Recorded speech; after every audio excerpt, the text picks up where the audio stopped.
Hi book friends, this is Kat. Welcome back to my channel.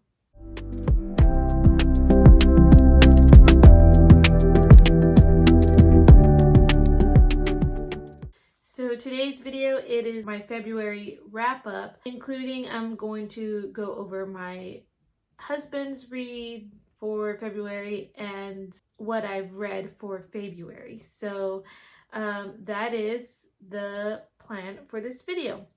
Now in February, I read a total of 11 books. I'm going to go ahead and go through my ratings.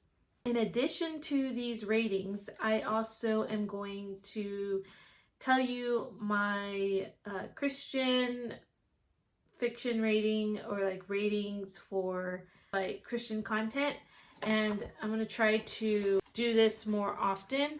It's Christian faith ratings, and there's my little key. And this was originally from at Christian Faith and Fiction. She came up with this idea, and then I've seen Tay use it on her channel, and so I used my system, which I like the 0 to 3 system. So I will try to remember to do this along with doing my normal rating. So I think that's all the housekeeping. So without further ado, let's go ahead and get started with my ratings. So in the month of February, like I said, I read a total of 11 books. I had 1 DNF, 1 1.5 star read, 1 2-star read, 1 3-star read, 2 3.5 star reads, and 5 4 stars. So we'll try to be as brief as I can for these books, and I will put pictures up here because most of them were either from the library or like an audio I got from the library. So the DNF that I'm going to talk about is Confessions of an Ugly Stepsister by Gregory Maguire. This story basically told a separate point of view with one of the stepsisters in the Cinderella retelling, and the sister's name was Iris, and you follow the story through her lens, and it does talk about the way that she grew up with her parents and then what happened to her father that caused her mother to flee with her and her other sister Ruth. And they're fleeing to this other town because of I guess like a persecution, so to speak. Basically the mother is very harsh. The sister Ruth is implied that she has a mental disability, and so she is treated horribly by the mother, and really Iris kind of takes care of her, but Ruth is seen as a product of something evil, I guess, if that makes sense.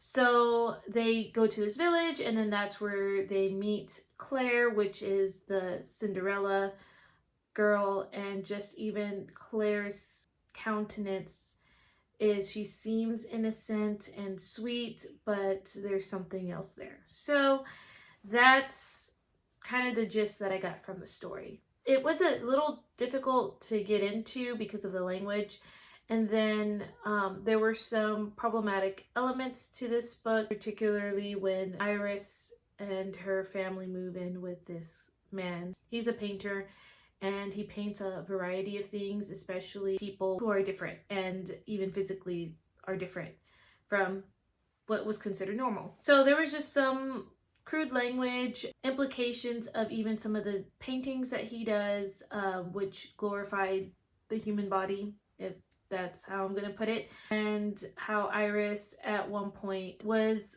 used as his muse. However, she doesn't like do anything promiscuous in that, but it still bothered me, and she was feeling as a young teenager if she was not pretty enough to be his muse in that way. That's all I'm going to say about that. This was not content that I wanted to read about, so he is definitely not an author for me. So that's my DNF. My 1.5 star read is a book by Jean Ferris, and that is Once Upon a Marigold. This book, it started out really cute and quirky. It's classified as a middle grade. However, As the book progressed, halfway through, I felt like it was leaning a lot more towards YA. This book talks about a young boy named Christian and how he is raised by this troll in the woods. And it tells you early on, he actually like gets lost in the woods, but he doesn't want to go back to his family because he doesn't like all the rules. And there's this mystery revolving around Christian because we don't really know, where he came from, but the troll takes him in, and it's kind of quirky. It was silly. There was some humor in there that I did enjoy. And then Christian one day, he looks through the telescope in the cave and he sees this castle and these princesses there, and he is particularly drawn to the youngest, who is Marigold. And so he just kind of watches her, and it kind of sounds a little stalkerish, but he can only see her when she's out on the terrace, and the story kind of just evolves from there. Like I said, halfway through the book, it started to hit more YA because then you kind of get that teenage angst, I guess. But there were some problematic things in there. In the humor, there was a lot of talking about drinking, like choice of wines and how they taste, and it just seemed a little like weird, getting the exact brand and year of a wine and describing how great it tasted. It just felt really awkward, I guess. There was a lot of suggestive behavior, a lot of talking about like hookah references. At one point, one character, as she was greeting guests, she was going around kissing people, and it said some more thoroughly than others. And lots of references to like partying, and that, again, I think was meant to bring humor. However, first off, I personally don't think that that's really funny, but second off, it's a middle grade book. It should have been classified as older. But yeah, cringy scenes, and it was just something that I would not promote for middle grade. So that's all I'm saying about that book. Moving right along to my 2-star read, I listened to When You Wish Upon a Star by Elizabeth Lim. And this is a retelling of the Blue Fairy from Pinocchio. It's part of the Twisted Tales series, which some books are hit and miss for me. This one was, what if the Blue Fairy wasn't supposed to grant Geppetto's wish to make Pinocchio alive? And you get the backstory of the Blue Fairy. Her name is Kiera, and she lived in this small town, and in fact, they knew Geppetto. It's her journey with her siblings a little bit, but the other part of her journey to becoming the Blue Fairy. It's really a sibling book because her sister wants to be this famous opera singer, and so it really shows two very strong but different personalities. Like Kiera was definitely more led to do charitable acts, wanting to help people, and then like complete opposite. Not saying that her sister was a terrible person, but she was definitely more focused on, I guess, her vanity in a sense. So you kind of had these two like very strong differences between the sisters, but yet they, loved each other and would do anything for each other. So it definitely read YA. I did enjoy seeing the sister dynamic. It's just was a little too long for me in the sense of the book itself. Kiera at one point was very annoying to me at some points because she was overly like sacrificial, I guess, or just overly nice, and that kind of I get why she was selected, I guess, to be a fairy, but it just seemed very annoying to me, honestly. Then later on in the book, it talks about the good fairies and like the bad fairies, and the bad fairies just felt more, which like, I guess, and especially when we talked about like the heartless part and the end, definitely there were some problematic elements for me. So it really started to go downhill. I was not fond of Geppetto's character, and I I saw a difference between the Geppetto in the movie and the Geppetto in this book. He seemed more cowardly to me. The author tried to build him up towards the end. So that was the reason why I gave it a 2. My 3rd star rating was Mere Christianity by C.S. Lewis. I had rolled this into my game in January, and I just completed it in February. But I did get to the 100-page mark in January. But anyway, this took a while, and I think when I do C.S. Lewis again, I will read this on my own rather than trying to read it out loud with my husband. This was just really difficult to read out loud and really have that discussion. And had I read it on my own, I think I would have enjoyed it a little better. This is a collection of radio speeches, I guess, that C.S. Lewis wrote during either World War II or after World War II. I'm not entirely sure. I didn't make note of that, but just talks about, Christianity a lot through apologetics, or just talking about like theology in a way in here. And there were some really good points in this book. I mean, I did underline quite a few things. I had some aha moments, is what we call it, and in school. I don't know if y'all know that, but it's when your light bulb goes off in your brain, or you're just like something profound happens and you're like, oh, aha, So anyway, I had a lot of those in this. And then there were some chapters where I felt like, okay, that's nice to know, I guess, but it's not something I really cared to think a lot deeper in. So it does go very deep in some concepts. And my husband and I did have some great discussions. It was a good read. It just was not a great read on how we decided to read this. So anyway, as far as my rating for Christian faith rating, this one is a 3. It's clear Christian faith content.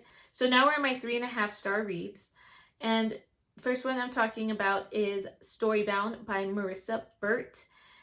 This is about a girl named Una who gets pulled into the land of story and basically is trying to find her way back.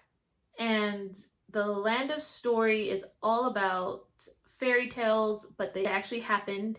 And there's the uniqueness of how you would become a hero, how you would become a villain. There is tale masters, people who write the story. So definitely a lot going on. And I thought it was a really cool concept. The story started out fast. It was definitely like engaging. My hard time with the book though was that I felt like there was some plot holes a little bit. I felt that it didn't make sense in terms of like some of the magic systems or just some of the systems that were going on in the land of story. It might have been that at the beginning I was a little confused, so I almost feel that how the writing was kind of confused me because I had to reread sentences over and over again to kind of understand what it was talking about. But I don't know if that was just me and my headspace at the time or what, but it definitely was all over the place, I felt. So that's why it was a 3.5 stars, but it was a cool concept. And I also found out that Marissa Burt is a Christian author. And though this wasn't explicitly Christian, it really had elements from the Bible. I think you would see towards the end some allegories. So for Christian faith ratings for this one, I did put a 0. And a 0 basically means it's a clean book. Could have been or is written by a Christian author. So that's why I gave it a 0. Okay, my next 3.5 star read is Stop Calling Me Beautiful, Finding Soul Deep Strength in a Skin Deep World by Felicia Masonheimer.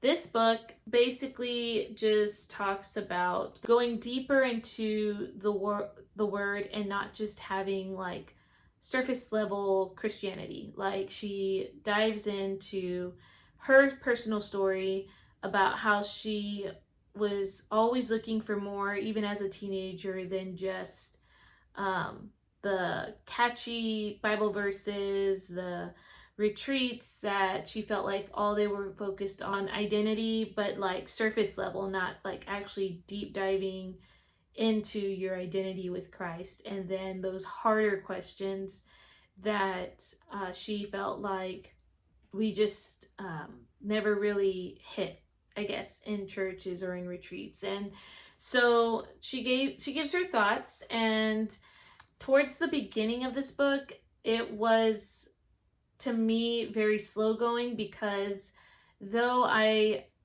too have walked in a similar path as far as wanting to go deeper in my teenage years and just didn't like the surface level stuff, that part I was like, oh, okay, I can identify with that. But I guess to me, the first part of this book, it was like I am in a different season, so it doesn't, I'm not learning something new. It's just kind of like stuff I already knew. But then towards like the middle and a little bit towards the end, there were some aha moments that I did underline. So that's why it got a little higher in my rating. But yeah, so for the Christian faith fiction rating, this was a 3. So now we're in my 4-star reads, and the first one I'm going to talk about is The Princess Companion by Melanie Sellier. I really did enjoy this book. This is a Princess and the Pea retelling, and this is my first Melanie Sellier book. I really do think that this is a series that I'm going to enjoy. This story does start off like you know that it's going to be a Princess and the Pea retelling, but it's more than that. There is like a mystery that is surrounding in some of these characters. I liked the characters. I liked the plot. I really did like the male love interest. It was pretty funny to me. The chemistry was great. And yeah, the only thing I would have to say is towards the end, I felt like it happened a little fast in terms of like the plot, like how it was all wrapped up. But I'm looking forward to the second book in the series. This is also rated a 0 for my Christian faith rating, because Melanie Sellier, I believe, is a Christian author, but she doesn't necessarily write Christian fiction. All right. The next book is The Irish Matchmaker by Jennifer Dybel, and this is my second Jennifer Dybel book.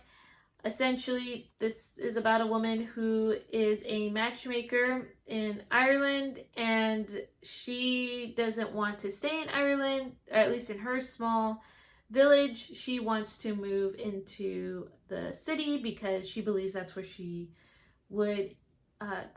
believes she'd be happy. And she's trying to catch this certain person's eye, and then this other person comes along. So it's kind of like her reevaluating what's more important to her. And I did enjoy this story a lot. I like the atmosphere. I like that she has the Irish words at the beginning of the book to kind of help you know like what you're reading and how to say it. This book I got off of NetGalley, so I should mention that too. Going back to the book, I will say that the book did not really start off strongly in Christian themes.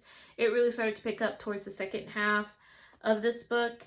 I did enjoy the characters. I thought the romance was sweet. I liked the history that was brought in. If you like a good clean romance or Irish history, this would be a book for you. And it was clearly Christian, but the faith just wasn't the main focus. So that is my rating. The next book I will talk about is Cinderella's and the Glass Hill, and this is actually a children's book. This is by Gail Carson Levine. I think that this is a sweet gender flip tale about Cinderella, but like the male is obviously the Cinderella part. Okay, the next 4-star read is La Caimana. I'm pretty sure is how you say it.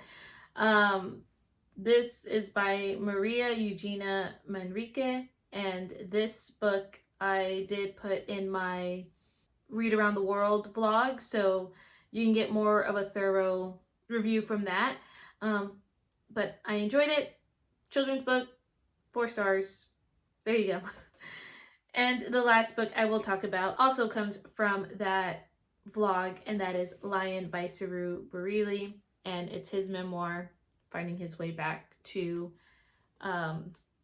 his family in India. So, okay, those were all my reads for the month.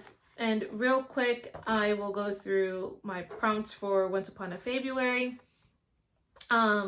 I did not read every single book that I wanted to, my February TBR. However, a lot of the books that I did read, I was able to complete all the prompts, therefore getting fairy godmother status.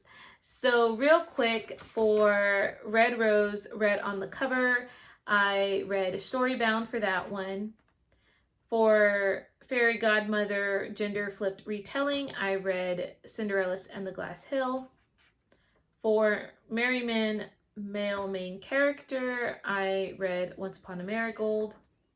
For Evil Stepmother, a Notorious Villain, I put Once Upon a Marigold in this slot instead of my original book. 5 for Pixie Dust, Magical Creature, I put When You Wish Upon a Star. For Midnight Last to Read a Book, I put The Princess Companion because Melanie Cellier was the author. I feel like I was the last one to read a book from her. Bluebeard, lesser known retelling. I did not get to the book that I originally put, but I put The Princess Companion because some may not know the retelling of The Princess and the Pea. Number 8 is Wolf, animal integral to the plot.